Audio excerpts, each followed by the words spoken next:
Retornamos. Antes mesmo de avançar para a próxima questão, vamos finalizar, né, essa análise aqui do dolo, que ainda pertence à questão anterior, essa análise, beleza? Vem comigo na tela, guerreiro. Vem comigo na tela. Então, veja, e ainda falando acerca do dolo, né, a questão anterior já dei até o gabarito, mas só para fechar aqui, fica ligado, tá, no dolo normativo ou colorido, versus o dolo neutro. Esse dolo normativo ou colorido é um dolo que se apresenta na fase neocantiana.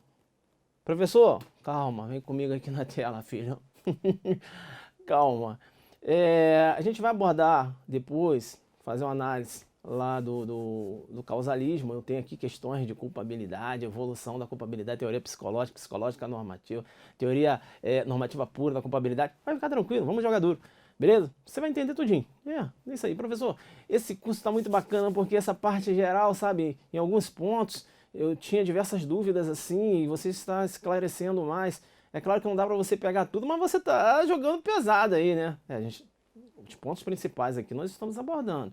E imputação objetiva, tipicidade conglobante, domínio do fato, teoria dos elementos negativos do tipo, evolução da culpabilidade, é tudo aqui, no adelante. Aqui não corre de tema não, e joga na didática, para o aluno entender. Beleza? Tá, dolo normativo. Vou falar rapidamente aqui porque eu vou fazer essa abordagem depois. E aqui eu tenho que entrar em outra questão que trata de teoria do erro. Dolo normativo. Esse dolo normativo, ele nasce na fase neocantiana, tá? Uma fase de valoração. Por quê?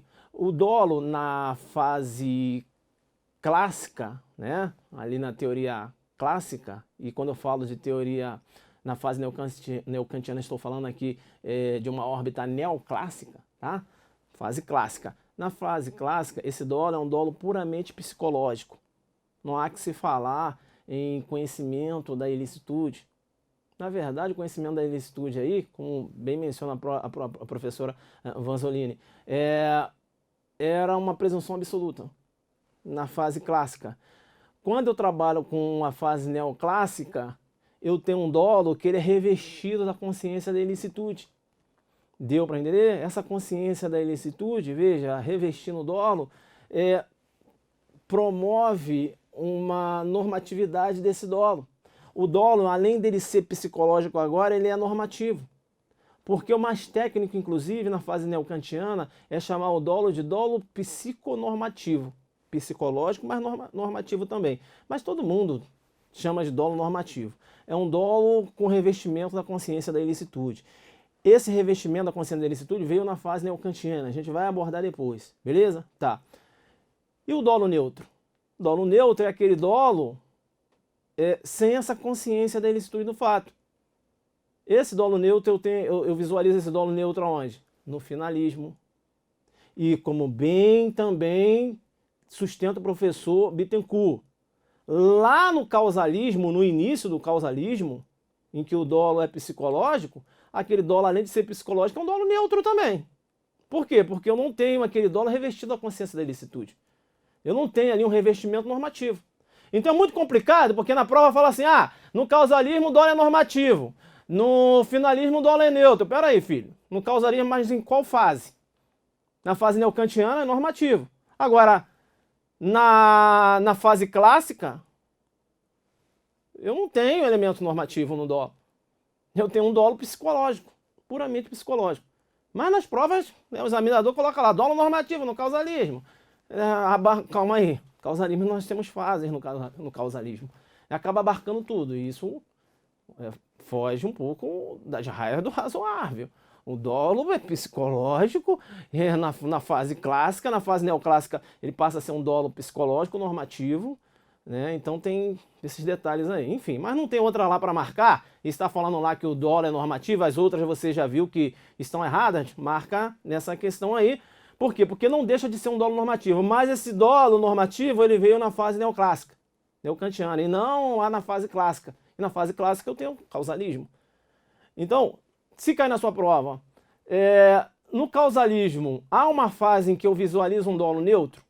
Sim, como bem menciona o professor Bittencourt. Lá na fase, lá na fase clássica. Tá? Na fase neoclássica não. E na fase neoclássica eu já tenho um dolo revestido a consciência de ilicitude, então é um dolo normativo. Beleza? E no finalismo? Finalismo também eu tenho um dolo neutro, que também é um dolo puramente psicológico, né? Sem o revestimento da ilicitude do fato, do conhecimento da ilicitude do fato, que permaneceu lá na culpabilidade, agora como potencial conhecimento da ilicitude do fato. A gente vai abordar isso aqui. Vem pra tela, vem pra tela! Então, tá. A diferença, né, do dolo normativo, também chamado de dolo colorido, na fase neocantiana, para o dolo neutro. O dolo de ímpeto em relação ao dolo refletido. O dolo de ímpeto é quando você tem aquele exemplo lá do homicídio praticado logo após a injusta provocação da vítima, né? A gente ali ele age com dolo de ímpeto. Não há que se falar em dolo refletido, em que o agente ele acaba premeditando a ação. Lembrando sempre que a premeditação ela não qualifica, né, o homicídio. Tá, pode ser considerado uma dosimetria da pena, mas não qualifica o homicídio. Esse dolo aqui, ó, muito importante. Esse nome aqui, dolo enantimórfico. O que é isso? Pessoal, dolo enantimórfico, aqui comigo. Vou botar um nome desse, essa torpeza bilateral. Se você verifica isso aqui nos crimes de fraude, né? Por exemplo, estelionato. Eu chego e falo para o Tício, Tício, estou vendendo aqui um celular. Aí o Tício, rapaz, é um iPhone. Rapaz, estou vendendo aqui por 100 reais. Aí ele falou, não, cara, eu quero, porque eu quero me dar bem. Pô, 100 reais deve ter furtado, mas vou comprar assim mesmo. E ele compra. Aí quando ele vai mexer lá, né? Entrar no Instagram, olhar lá o Instagram do professor Zuc, rapaz, ele tá tentando ligar, não liga. Ele falou, ué, aí é um negócio meio pesado, quando ele vai abrir é um segmento de madeira que está ali dentro. Então há má fé em ambos os lados, entendeu? Então tem aí o chamado dolo enantimórfico, né? É a torpeza bilateral, beleza? Coloca lá então isso, né? Enantimórfico, beleza? E o dolo eventual culpa consciente dos efeitos colaterais considerados possíveis, isso aí a gente já trabalhou, jogou duro. Eu vou avançar para a questão número 25. Vitalina quer matar um marido aderbal, envenenado. Coloca veneno no café com leite que acabou de preparar para ele.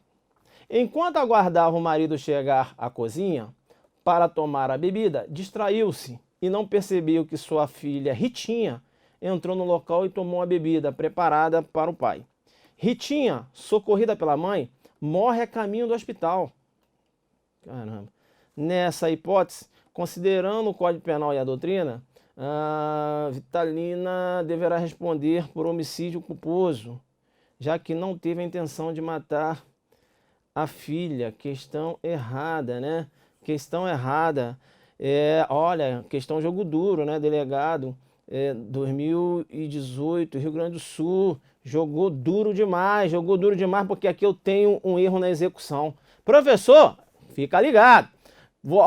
Aqui comigo. A grande questão é que você estuda muito o erro na execução, o erro na execução aberratio ictus, com uma concepção de erro de pontaria somente. Eu tenho um erro na execução, que é o desvio de golpe, que é o erro de pontaria, mas eu também tenho erro na execução no desvio de curso. Aqui eu tenho um erro na execução na modalidade de desvio de curso, que você não conhecia. Se ligou? A intenção era atingir uma determinada pessoa, mas por desvio de curso, uma outra pessoa foi atingida. E essa pessoa foi atingida acidentalmente. Olha só, vem aqui comigo na tela. Olha só o que menciona o 73. Quando por acidente, aí ó, ou erro nos meios de execução, quando ele fala aqui em meio de execução, um acidente de meio de execução, né? Quando ele fala assim acidente, ele na verdade está falando do aberratio ictus por acidentalmente, né? Que é o desvio de curso, tá? E aqui você poderia raciocinar com desvio de golpe, tá? Então fica ligado que o erro na execução aberratio ictus é um erro de tipo acidental, não exclui a responsabilidade penal. Então o aberratio ictus ele pode ocorrer por acidente, que é o desvio de curso, que é esse exemplo que nós estamos dando agora na questão, ou ele pode ocorrer por erro nos meios de execução, que é o desvio de golpe, é o erro de pontaria. Beleza? E é porque aqui, ó, quando por acidente ou erro nos meios de execução, beleza? Aqui, ó, desvio de curso. É uma forma de aberratio ictus também. O agente, ao invés de atingir a pessoa pretendida, ou a pessoa que pretendia ofender, atinge pessoa diversa, responde como se tivesse praticado o crime contra aquela, atendendo-se ao disposto no artigo 20, parágrafo 3º, que trata do erro contra a pessoa.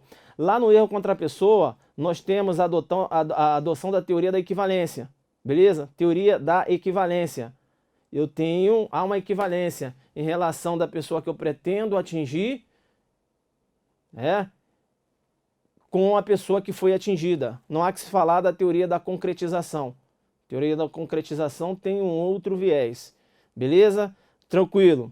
Tá. Esse erro na execução, eu posso ter um erro na execução com resultado único ou um erro na execução com resultado duplo. Quando eu tenho um erro na execução com resultado único, eu queria atingir o mévio, por erro na execução atingir uma outra pessoa, eu tenho aí um erro na execução por resultado único. Então veja, no caso aqui menciona, né? Eu vou aplicar o 20, parágrafo 3º, vou considerar as qualidades da vítima que eu queria atingir. Beleza? Esse é o resultado único. Agora, no caso de ser também atingida a pessoa que o agente pretendia ofender, aplica-lhe a regra do artigo 70, que é do concurso formal. Concurso formal perfeito, né? E o importante aqui, então, é que a gente chega à conclusão que nós temos aqui duas espécies de erro na execução. Nós temos um erro na execução em sentido com resultado único, que é o chamado erro na execução em sentido estrito, e em sentido amplo, né, que é o resultado duplo. Eu atingi a pessoa que eu queria atingir e atingi uma outra pessoa. Beleza? E aqui nós aplicamos a regra do concurso formal. Tranquilo? Tranquilo. Tá. Bem, aqui eu coloco, né, o sentido estrito e aqui o sentido amplo, né? Então, no sentido estrito, com resultado único, a gente não atinge a pessoa pretendida e por erro na execução atinge outra pessoa que passava no local. Então, resultado único. Erro na execução, aberração ícito em sentido amplo, como a gente tinha mencionado agora. O agente atinge a pessoa pretendida e por erro na execução atinge outra pessoa que passava no local. Eu tenho aqui um concurso formal próprio, beleza? Uma conduta e pluralidade de resultado. Tranquilo? Beleza. Tá. Importante ainda, quando eu trato lá da aberratio ictus, é que você tem sempre que ter em mente que quando eu falo de aberratio ictus, a relação é pessoa versus pessoa. A relação se dá sempre entre seres humanos. Então, quando se trata de relação coisa-pessoa, o instituto muda, ou seja, eu tenho um aberratio criminis. Deu para entender? Agora aqui comigo, fica ligado, porque a aberratio criminis também é uma modalidade de erro. Só que na aberratio criminis, apesar de ser uma modalidade de erro, eu tenho uma relação coisa-pessoa. Deu para entender? O resultado é um resultado diverso do pretendido. O agente, por exemplo, que quer praticar um dano a um veículo, ele lança uma pedra, o crime é de dano, mas acaba atingindo uma pessoa que passava no local. Veja que você tem aí um erro na execução, e aí provocando uma lesão corporal. Vem comigo na tela. Então, quando eu falo de aberratio criminis, que é diferente do aberratio ictus, ele menciona, fora dos casos do artigo anterior, quando por acidente ou erro nos meios de execução, ou seja, o aberratio criminis também é uma forma de erro na execução. Só que na aberratio criminis sobrevém um resultado diverso do pretendido.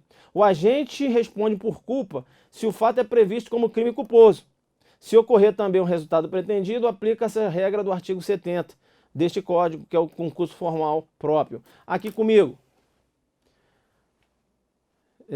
Nós temos outros detalhes aqui, é porque eu não vou poder, ficar preso aqui. Mas veja, lançou uma pedra para provocar dano a um veículo e acabou lesionando o tício que passava no local. Vai responder por lesão corporal culposa. Deu para entender? Se liga, o examinador sempre vai tentar te puxar para essa tentativa de dano. Tentativa de dano, lesão corporal culposa. Não, essa tentativa de dano você descarta. Vai responder apenas por lesão corporal culposa. Agora, cuidado, cuidado, cuidado. Porque se esse crime meio tem uma pena maior, você descarta o possível crime posterior. Professor, não entendi. Realizei um disparo de arma de fogo. Errei na execução, que eu queria matar um mévio. Acabei atingindo uma vidraça de um prédio. Eu vou responder por vidraça de um prédio, não. Vamos colocar aqui um... Vamos supor, um exemplo. Né? Nós temos lá no direito penal ambiental uma previsão de dano culposo, mas vamos trabalhar como se o Código Penal, né, tivesse lá uma previsão de dano culposo. Vamos colocar. Pela regra da aberrácia, o crime, eu iria responder por dano culposo. Responder pelo resultado de título de culpa. Né? Vamos supor que se eu tivesse essa previsão lá. Mas você descarta essa regra se esse crime meio aqui tiver uma pena maior. Entendeu? Ou seja, eu vou responder por tentativa de homicídio. Ainda que eu tenha errado na execução e tenha atingido a vidraça de um prédio. Deu para entender? Aí eu descarto essa ideia aqui. Que essa ideia aqui eu vou aplicar quando o crime meio tem uma pena menor. Ou seja, eu descarto aqui a tentativa de dano e o agente vai responder por lesão corporal. Sacou? Fica ligado aí. Vem comigo na tela. Tá? Vem comigo na tela. Beleza, então... Tá, outra questão também que você pode fazer confusão na sua prova é acerca da aberratio ictus e o erro quanto à pessoa aqui comigo. Na aberratio ictus, a relação é pessoa, não é? Sim, mas você erra na execução. Você tenta atingir A e acaba atingindo B. Deu para entender? Aberratio ictus. No erro quanto à pessoa, você erra na representação. Você pensa que A é B. É aquela situação que você está fora de uma fábrica, esperando uma determinada pessoa sair, e acaba que quem sai é o irmão dessa pessoa. Irmão, né? Eles são irmãos gêmeos. E aí você realiza disparo de arma de fogo e mata o irmão dessa pessoa. Deu para entender? Aí o erro é na representação. Você não erra na execução. Ah, isso aí é o erro contra a pessoa. O erro contra a pessoa, teoria da equivalência. Como também no erro na execução. Vou considerar as qualidades da vítima que eu queria atingir. Deu para entender isso? Então fica ligado aí no erro na execução versus erro contra a pessoa, né? Aqui na tela comigo. Então até coloca aqui, né? E aí eu coloco aqui, ó, no erro sobre a pessoa há um erro de representação, né? Um agente representa mal e acaba se equivocando sobre a pessoa da vítima. Por seu turno na aberratio ictus, por erro na execução, o que existe é inabilidade na execução. Beleza? O agente ele representa bem a situação, visualiza com clareza a pessoa pretendida. Não há um equívoco em relação sobre a pessoa que deseja alcançar, mas ele erra nos meios de execução. Tranquilo? Beleza? Tá. Vamos lá então para a questão de número 26. A médica M, aqui eu dei o gabarito? Dei, porque aqui eu tenho um erro na execução por acidente, um desvio de curso. A Vitalina ela vai responder por homicídio qualificado. Homicídio qualificado. Homicídio qualificado pelo meio insidioso. Porque eu vou considerar as qualidades da vítima que eu queria atingir, que era o marido, ainda que ela tenha atingido a filha dela, né? Eu vou aqui aplicar a regra do artigo 20, que ainda é um erro na execução, mas a regra que eu aplico é do erro contra a pessoa que adota a teoria da equivalência, né? Então há uma equivalência entre uma pessoa que eu queria atingir e a pessoa que foi atingida. Beleza, joguei pesado e agora eu vou aqui avançar para a questão número 26. A médica M deseja matar o paciente P. Para tanto, entrega ao enfermeiro E uma ampola contendo substância venenosa, rotulando-a como medicamento e dizendo a E que o conteúdo da ampola deve ser ministrado imediatamente a P, mediante injeção. Tranquilo. E injeta em P a substância venenosa, indo ao P imediatamente a óbito. Então é porque a M ela induziu E a erro. O E está figurando como um mero instrumento na mão dela. Vamos lá. Levando em consideração o caso hipotético acima, pode-se afirmar que tanto M quanto E devem responder por homicídio doloso, qualificado pelo emprego de veneno. Pois, segundo a legislação penal, quem, de qualquer modo, concorre para o crime, incide nas penas a estes combinadas. Sim, eu tenho lá no 29, mas aqui eu tenho, na verdade, o enfermeiro agindo como mero instrumento, né? Não há dolo por parte dele. ele está induzido a erro. E aí eu tenho aqui a incidência do artigo 20, parágrafo 2º. É o erro determinado por terceiro. Responde pelo crime o terceiro que determinar o erro. Eu tenho aqui, na verdade, uma forma de autoria imediata. Se eu for raciocinar aqui com a teoria do domínio do fato, eu teria aqui uma forma de autoria imediata pelo domínio da vontade, né? É uma das formas de autoria imediata que o Roxin elenca lá. Isso, eu teria uma autoria imediata pelo domínio da vontade. Então veja, apenas M deve responder por homicídio doloso qualificado pelo emprego de veneno, visto que E, apesar de ter causado a morte de P, desconhecia o conteúdo da ampola e, portanto, figura como mero instrumento nas mãos de A. Nas mãos de M, né? Deixa eu voltar aqui.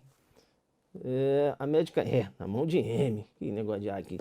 Mão de M. Isso, que é M. Beleza? M. Esse negócio de M, M. Isso. Agora, detalhe, eu teria aqui uma autoria imediata. Beleza. Agora veja, caso E tenha agido culposamente, deverá responder pelo resultado a título de culpa e M a título de dolo. Professor, não entendi. Aqui comigo. O enfermeiro, ele tem uma certa experiência, sabe? E aí, na hora que ele foi aplicar aquela injeção, ele olhou assim para um pulo e falou, ah, diferente. Meio diferente isso. Olha aí. Ele acaba, querendo ou não, descuidando do dever jurídico de cuidado. Vou aplicar aqui, mas achei meio diferente, não sei, sabe como é? E ele vai e aplica. Deu para entender? Então ele vai responder por homicídio culposo e a M vai continuar respondendo por homicídio doloso. Beleza? Tranquilo? Claro que eu não tenho aí um concurso de pessoas. Não é possível um concurso de pessoas de crime doloso, de uma conduta dolosa com uma conduta culposa. Beleza? Então há uma independência e cada um vai responder pelo homicídio, que é único, mas cada um na sua forma. Um culposamente e o outro dolosamente. Tranquilo? Tá, professor, ele vai responder homicídio culposo qualificado pelo veneno? Não, né, filho? Pelo meio insidioso, não, né? Não tem qualificadora quando você trata lá. Quando você trata nessas qualificadoras, parágrafo 2º, não se aplica lá ao homicídio culposo, beleza? Vem comigo na tela. Vem comigo na tela porque caso tenha agido com dolo, deverá responder como autoria imediata, né? E M como partícipe. Isso eu fazendo um raciocínio com a teoria objetivo formal. Professor, não entendi. O E não é um enfermeiro? Sim. Sim, professor. E se ele tivesse agido com dolo? Joga na didática aqui comigo. O enfermeiro, quando recebeu a ampola, ele falou, opa, rapaz, estou reconhecendo, isso aqui é um veneno. Isso aqui é um veneno. Ainda que ela não tenha conhecimento, mas é um veneno. Esse é um veneno. Vou aderir à vontade dela. Por quê? Porque eu quero matar o fulano também. Entendeu? Ele vai e mata. Ele não é instrumento. Ele não está induzido a erro. Então ele é o executor. E ela que deu aquela ampola do veneno com a intenção de matar também, é partícipe. A médica é partícipe. E ele, que é um enfermeiro, que tem ciência de que se trata veneno, é o executor. É o ator imediato ele. Deu para entender isso? Tranquilo? E ela é partícipe dessa conduta. A minha análise aqui é na teoria objetivo formal. Beleza? Tranquilo. Vem comigo na tela. Vem comigo na tela. Então, questão resolvida, né? Volto aqui então. Aqui eu tenho um erro determinado por terceiro. O enfermeiro figura aqui como mero instrumento na mão dessa médica. Aqui ele não tinha conhecimento que se tratava de uma ampola com veneno, por isso que não há que se falar em dolo na conduta. Ele figura como mero instrumento, ela é autora imediata, né? Eu tenho uma forma de autoria imediata aí. Tranquilo? Não há aqui concurso de pessoas, eu não tenho aqui liame subjetivo. Beleza? Tranquilo, então eu avanço para a questão de número 27. Cai o cidadão estrangeiro, ao chegar em território brasileiro, subtraiu um veículo supondo que inexiste ilicitude da prática de sua conduta, visto que em seu país de origem a subtração de veículo configura fato atípico. Fato atípico lá, é? Legal, vamos lá. O caso hipotético acima exposto apresenta a ocorrência de erro de proibição. Caso seja invencível, possibilita a diminuição da pena suportada pelo agente. Questão errada, realmente aqui eu tenho um caso de erro de proibição, é o erro que recai sobre a ilicitude do fato. É importante mencionar que se esse erro recai na ilicitude do fato, em relação à ilicitude do fato, e se esse erro ele é inevitável, na verdade aqui eu tenho a isenção de pena, né? Isenta de pena.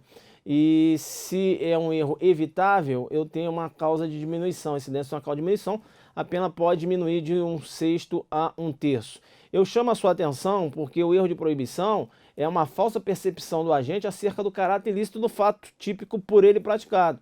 O agente desconhece ou interpreta mal o conteúdo da regra proibitiva, não compreendendo, portanto, seu caráter ilícito. É importante aqui comigo, o erro de proibição, ele não afasta o dolo, não.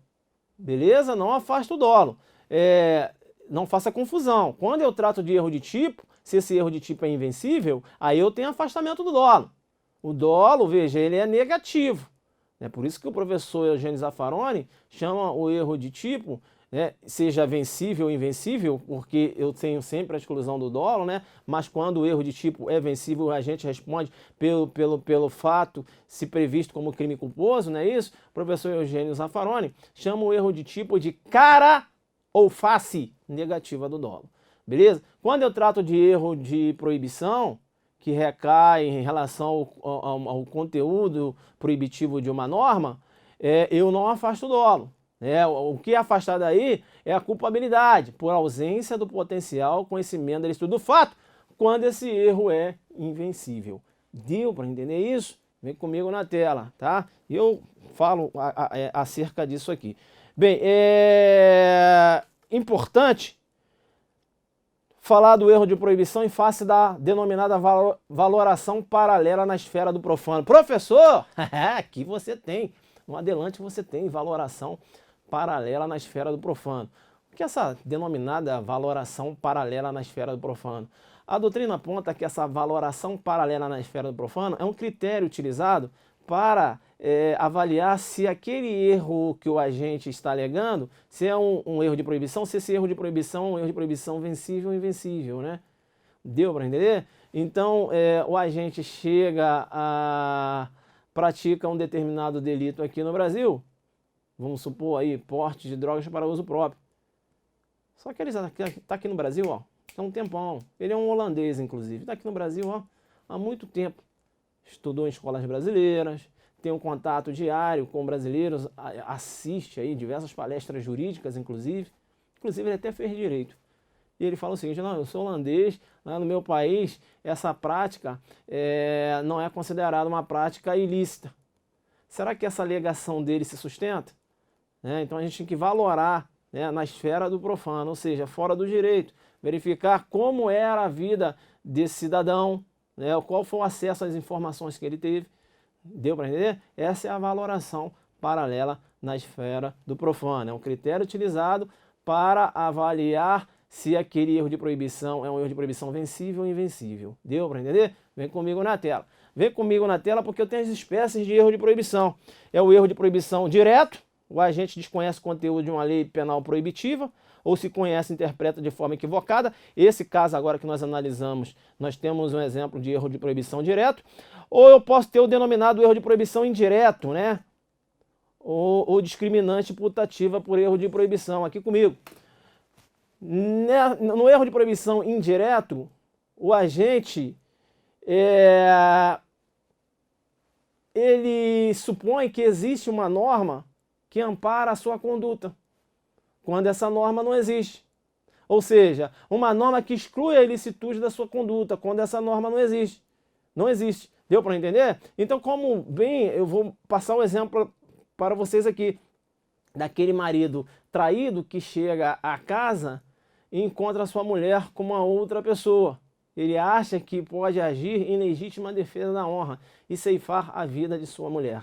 Deu para entender isso? Quando essa norma que possibilita que daria amparo a essa conduta, não existe, como ele também pode errar nos limites de uma causa de justificação.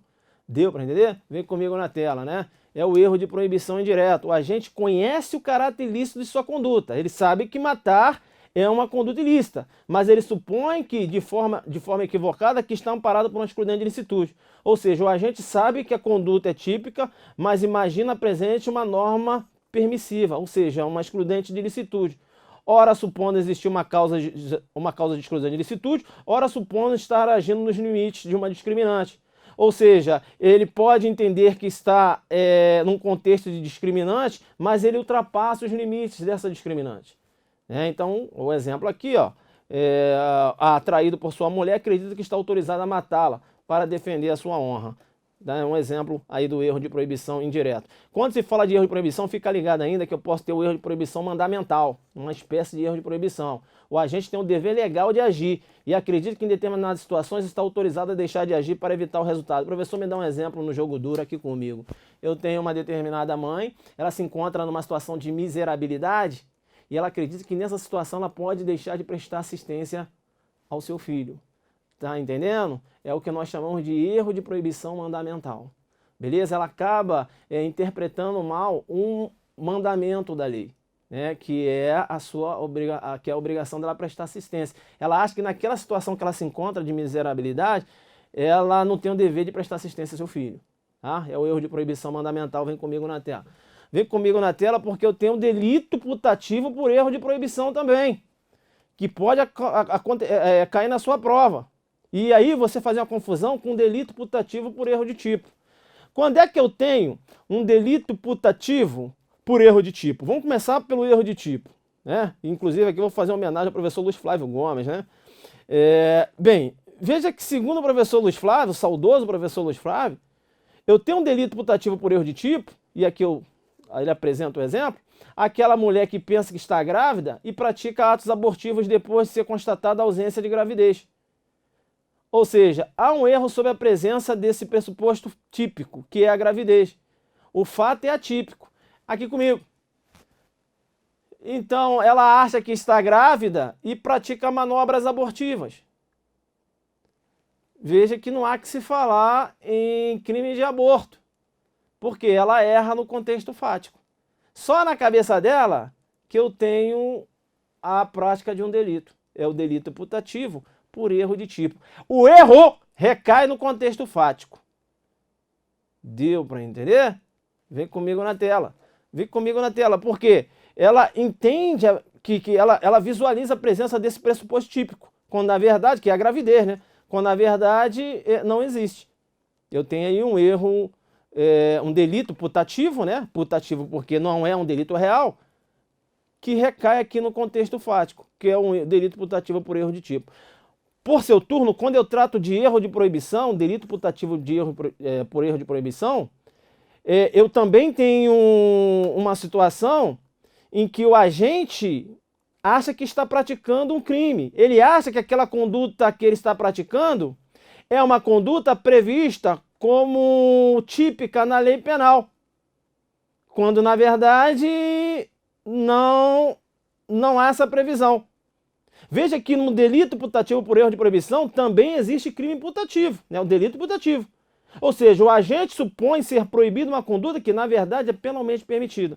O sujeito pensa que no Brasil pune-se o incesto, né? A prática de atos sexuais com a filha de 20 anos, por exemplo, de 25 anos, né? Sem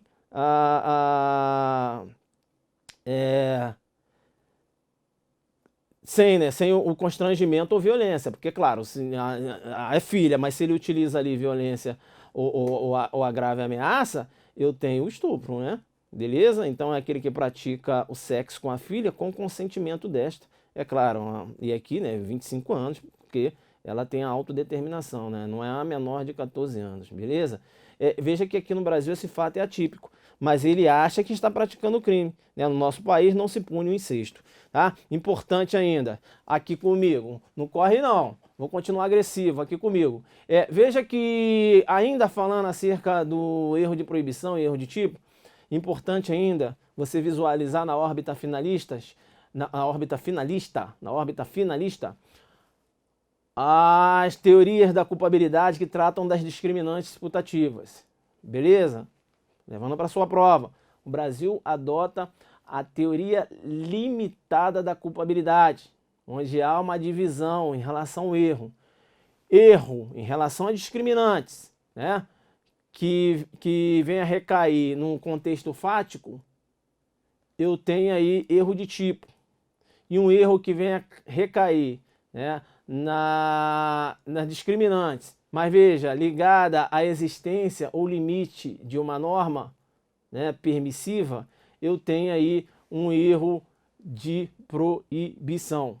Deu para entender? Um erro de proibição, claro, erro de proibição indireto.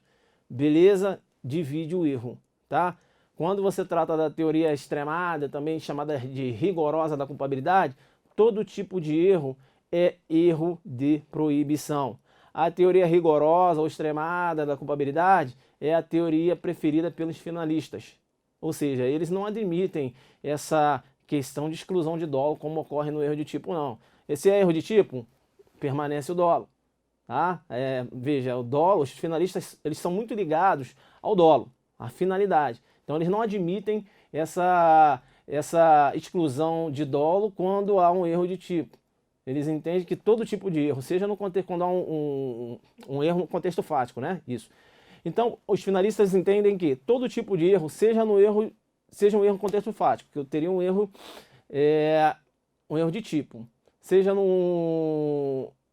na existência ou no limite de uma norma, é claro que eu estou tratando aqui de discriminantes, é erro de proibição. Beleza? Aqui comigo então. Então veja, então sistema finalista, né? Aí você tem que ficar ligado. Essas teorias, tanto a teoria limitada da culpabilidade, como a teoria extremada ou rigorosa da culpabilidade, é trabalhada aqui no sistema finalista. Só que a teoria limitada da culpabilidade entende que o erro sobre o pressuposto fático de uma causa de justificação constitui erro de tipo. Divide o erro, né? Seria o erro de tipo permissível. E teria o mesmo efeito do erro de tipo, ou seja, exclusão de dolo. Né? E a permissão da punição como crime culposo se houver previsão legal. Portanto, o erro que recai no contexto fático em relação a uma discriminante é considerado erro de tipo. Por seu turno, o erro que recai na existência ou limite de uma causa de justificação é considerado erro de proibição. É o denominado erro de proibição indireto. Essa teoria limitada da culpabilidade é a teoria adotada, tá? Aqui pelo nosso Código Penal. O Código Penal ele divide o erro entre erro de tipo e erro de proibição. Já a teoria extremada ou rigorosa, pode aparecer na sua prova com esse nome aqui, ó, rigorosa da culpabilidade, considera o dolo e a consciência da ilicitude como conceitos completamente distintos. Para essa teoria, o agente atua sempre dolosamente. Os finalistas eles não admitem essa questão de erro de tipo excluir dolo. Deu para entender? Razão pela qual seria impossível a punição por crime culposo na eventualidade de erro vencível. Por quê? Porque aqui, ainda que o agente venha agir aqui comigo em contexto de erro, o dolo ele tem, entendeu? O dolo ele tem. Ele errou no contexto fático, mas ele tem dolo. Essa questão de punir a título de culpa foge um pouco da concepção finalista. Deu para entender? Então os finalistas, eles têm uma certa aderência a essa teoria rigorosa ou extremada da culpabilidade. Vem comigo na tela. Vem comigo na tela. Então aqui, ó, portanto, todo tipo de erro é considerado erro de proibição. É a teoria preferida aí dos finalistas. Tranquilo, tranquilo? Sim, agora, né, questão de número 28. Vem comigo aqui então, vem comigo na tela. Vem comigo aqui, né? Aqui agora. Beleza, eu vou, né, deixar você descansar um pouco. Beleza? Aí iremos retornar. Aí vamos fechar. Realmente eu gravei diversas questões, fizemos uma boa revisão. É claro que não dá, né, para abarcar tudo, mas essa revisão aqui, né, muito forte. E ainda iremos analisar questões acerca da evolução da culpabilidade, questões importantes aqui ainda, para que nós iremos, né, trabalhar essas questões. Tranquilo? Então vai aí, né, com mais o seu estudo, com mais esse jogo duro aqui. Esse material ficou um material muito top. Aproveita, hein? Aproveita. Porque realmente eu acabei me estendendo muito nessas questões de parte geral e eu não tiro questão, né? Se eu achei que essa questão tá bacana, vai continuar no meu material, tá? Então vamos aí, encontro você no próximo bloco. Um abraço!